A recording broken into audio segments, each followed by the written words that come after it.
তাদের হচ্ছে free medicine service দেখতেছি খুবই মানে খুবই প্রশংসনীয় উদ্যোগ এটা। ফ্রি মেডিসিন তো ঢাকা মেডিকেলেও আমরা পাই না, স্টুডেন্ট বলে আমরা পাই, অন্যরা তো পায় না। তো খুবই ভালো উদ্যোগ।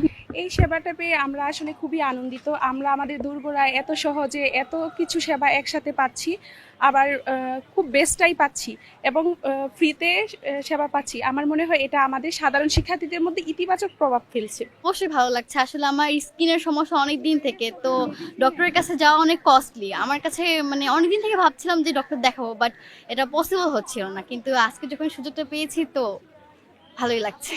স্পেশালি আমাদের স্টুডেন্টদের জন্য। আমাদের অনেক স্টুডেন্ট আছে যারা হচ্ছে মানে সময়ের অভাবে বলেন বা কারো ফিনান্সিয়াল ক্রাইসিস থাকে, সেজন্য অনেক ডাক্তার দেখাতে যায় না। সো এখানে আমরা ফ্রিতে সেই সেবাগুলো পাচ্ছি। এটা খুবই প্রশংসনীয় উদ্যোগ এবং আমাদের জন্য অনেক হেল্পফুল হবে বলে আমি মনে করি। স্টুডেন্টদের জন্য আরও এমন ধরনের উদ্যোগ নেন যাতে হচ্ছে আমাদের স্টুডেন্টদের জন্য ভালো হয়।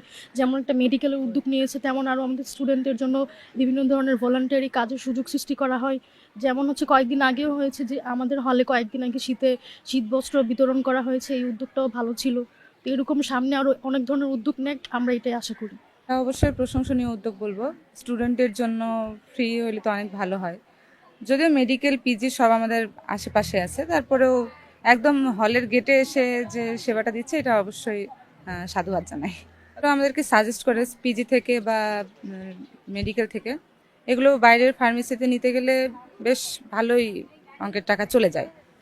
আর এখানে যেহেতু ফ্রি দিচ্ছে, তো মানে প্রেসক্রিপশনের সাথে সাথে ওষুধ ফ্রি পাওয়াটা একদম অনেক বেশি ভালো। এটা হচ্ছে বিশ্ববিদ্যালয়ের শিক্ষার্থীদের জন্য এক ধরনের ছাত্র কল্যাণমূলক কার্যক্রমের একটা অংশ, কিন্তু ছোট একটি অংশ। আমরা ভবিষ্যতে এ ধরনের পরিকল্পনা নিয়ে আমরা এগোচ্ছি যে সকল শিক্ষার্থীদের যাতে ছাত্র কল্যাণমূলক যে সকল কাজ রয়েছে সে সকল কাজের ভেতরে ইনভলভ করা যায়।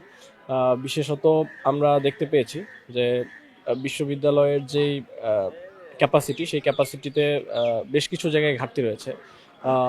এগুলোর ঘাটতি পূরণের ক্ষেত্রে আমরা চেষ্টা করছি যে আমরা দাবি দাওয়া তুলছি, কিন্তু একই সাথে আমরা এটা মনে করি যে খুব দ্রুত সময়ের ভেতরেই সেই ক্যাপাসিটি পূরণ করার সক্ষমতা বিশ্ববিদ্যালয় প্রশাসনের নাই। ফলে এই জায়গায় আমাদেরই এগিয়ে আসতে হচ্ছে। আমরা চেষ্টা করছি যে সাধারণ শিক্ষার্থী যারা আছেন, যাদের যেই জায়গায় সমস্যাগুলো রয়েছে সেই সমস্যাগুলো দূর করার জন্য, এবং শিফা সেই কার্যক্রমেরই একটা অংশ।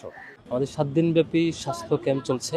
স্বাস্থ্য ক্যাম্পের আমাদের প্ল্যান হচ্ছে আমাদের ঢাকা বিশ্ববিদ্যালয়ের শিক্ষার্থীদেরকে আমরা বিনামূল্যে চিকিৎসা দেব এবং ওষুধ সেবাটাও দেব। তো আমাদের বেশ আগে থেকে প্ল্যান ছিল যে যেসব খাতে শিক্ষার্থীরা বঞ্চিত বা কম সুবিধা পাচ্ছেন, সেসব খাতে আমাদের যদি কাজ করার সুযোগ থাকে, অধিকার নিয়ে তার রাইটস তাকে দেওয়ার ক্ষেত্রে বিভিন্ন রিসোর্সকে নিয়ে এসে ফেসিলিটেট করবার, সেটা আমাদের জন্য নিশ্চয়ই সৌভাগ্যের হবে। সেদিক থেকে আমরা স্বাস্থ্যসেবা নিয়ে আমাদের একটা প্ল্যাটফর্ম করেছি, সেটার নাম দিয়েছি আমরা শিফার পূর্ণরূপ হচ্ছে student health initiative for all. তো এখান থেকে আমরা বিশ্ববিদ্যালয়ের শিক্ষার্থীদেরকে চিকিৎসা সেবা দেওয়ার জন্য ইয়ে করছি। আমরা আপাতত স্কিন, তারপর হচ্ছে জেনারেল মেডিসিন এবং গাইনি বিশেষজ্ঞ, তারপরে হচ্ছে নাক কান গলা, তো এই বিষয়গুলো নিয়ে আমরা চিকিৎসা দিচ্ছি মূলত। এবং এগুলো মূলত ডেন্টাল। তো এটা আমাদের ছোট্ট একটা উদ্যোগ। আমাদের এই বিভাগের উদ্যোগে, এই স্বাস্থ্য বিভাগের কাজে আমাদের আরও বড় বড় প্ল্যান আছে, যার মধ্য দিয়ে শিক্ষার্থীরা ঢাকা সহ বাংলাদেশের বড় বড় হাসপাতালগুলোতে সুলভ মূল্যে চিকিৎসা পাবে আমাদের মাধ্যমে গেলে। ঢাকা বিশ্ববিদ্যালয়ের শিক্ষার্থীরা এরকম পরিকল্পনা আছে কীভাবে হাসপাতালগুলোর সাথে আমাদের মিউচুয়াল আন্ডারস্ট্যান্ডিং আসা যায়, এবং এগুলোর সাথে হেল্প ফান্ড গঠন করারও পরিকল্পনা আছে। আপাতত আমরা আলহামদুলিল্লাহ এটা খুশি যে বিশ্ববিদ্যালয়ের শিক্ষার্থীরা দলমত বর্ণ নির্বিশেষে প্রত্যেক শিক্ষার্থীরা আসছেন, চিকিৎসা সেবা নিচ্ছেন এবং বিনামূল্যে ওষুধ নিয়ে আমাদেরকে আনন্দিত করছেন। আমরা এই সেবার দেওয়ার সুযোগটুকু পেয়ে আমরা আনন্দিত, এবং বিশ্ববিদ্যালয় কর্তৃপক্ষ আমাদেরকে অনুমতি দিয়ে সহযোগিতা করেছে, শিক্ষার্থীরা আমাদেরকে হেল্প করছে।